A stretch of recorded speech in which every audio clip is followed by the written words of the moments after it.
তো আপনারা ইতিমধ্যে সবাই অবগত যে তানজিলা হত্যার যে পোস্টমর্টম রিপোর্টটা সেটা চলে আসছে। আর এটার মধ্যে এখন আমরা যতটুকু জানতে পেরেছি সে এটা আত্মহত্যা হিসেবে রিপোর্টটা আমাদের হাতে এসেছে। তো যার কারণে আমরা কিছুদিন আগে আমরা নিম্ন কোর্টে নারাজি আপিল করি। আমরা পুনরায় ময়নাতদন্তের জন্য আদালতে দাবি প্রেরণ করি, কিন্তু আদালত জানি না কেন তারা আমাদের দাবি নামঞ্জুর করে।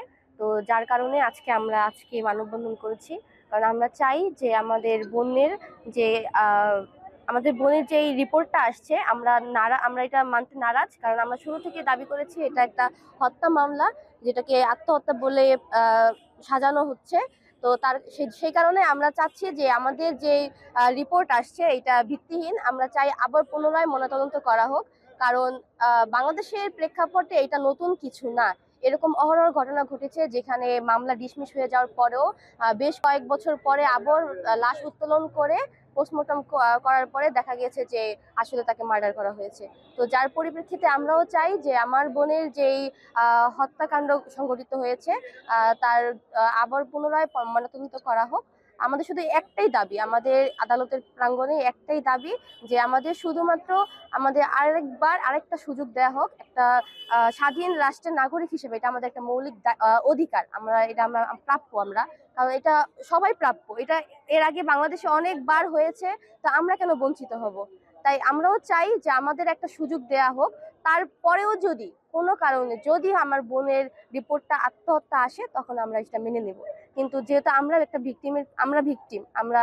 যেহেতু ভিকটিম, এই কারণে ভিকটিমের ফ্যামিলি হিসেবে আমরা এটা মানতে এখন নারাজ। আমরা মানতে পারছি না যে আমার বোন আত্মহত্যা করেছে।